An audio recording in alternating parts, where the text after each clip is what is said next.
छत्रपुर विधानसभा पर पुणी सुभाष बेहरा को टिकेट मुख्यमंत्री 5T अध्यक्षों को धन्यवाद जणाइले सुभाष बेहरा।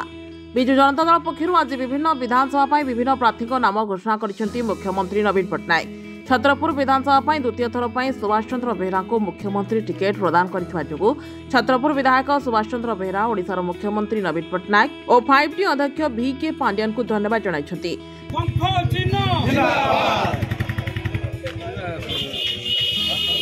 समस्त बीजेडी कर्मी माने रैली आसी छत्रपुर स्थित विजु पट्टनायक प्रतिमूर्ति रे पुष्प पाई सुभाष बेहरा को शुभेच्छा जणाइथिले।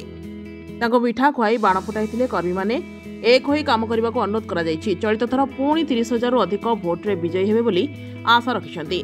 2019 रे सुभाष बेहरा बीजेडी रु टिकेट हाते 21,051 खंड अधिक भोट पाई विजयी होइथिले।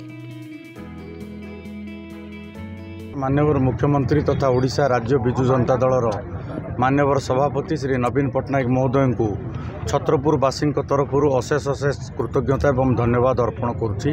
क्रमागत द्वितीय थर पर माननीय मुख्यमंत्री आम उपरे आशीर्वाद करछंती, आस्था और विश्वास प्रकट करछंती।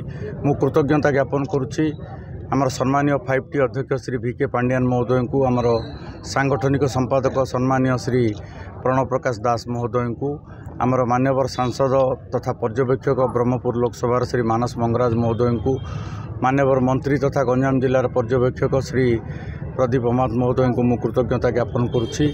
आज एक छत्रपुर एक नुआ इतिहास सृष्टि होती। मान्यवर मुख्यमंत्री छत्रपुरवासी उपरे आशीर्वाद करने पूर्वक मते द्वितीय थर पर बोलिकी क्रमागत भाव में मनोनीत करछंती।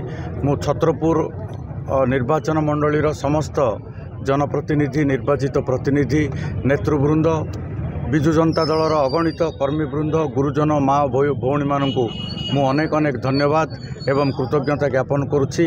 आज सेमानंकर आशीर्वाद बल माननीय मुख्यमंत्री श्री नवीन पट्टनायक महोदय आमको द्वितीय थर पर बोलिकी छत्रपुर आशीर्वाद करछंती।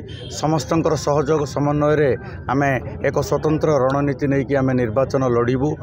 विजु जनता दलर छत्रपुर निर्वाचन मंडली एक सुदृढ़ एवं एक बृहत संगठन रही एवं ए संगठन एवं माननीय मुख्यमंत्री श्री नवीन पट्टनायक समस्त जनहितकर एवं लोकाभिमुखी काम, 5T रूपांतरकरण काम एवं जेते बृहत प्रकल्प सब कार्यकारी होती माननीय मुख्यमंत्री श्री नवीन पट्टनायक आशीर्वाद या आम नहीं सफलता को लेकिन आम लोकों निकट में पहुँचबू एवं आम आशा करूँ जे निश्चित भाव में 2019 निर्वाचन तुलन में आहरी अधिक रेकर्ड व्यवधान में 35 हजार ऊर्ध्व भोट व्यवधान रे आमे विजय लाभ करूँ।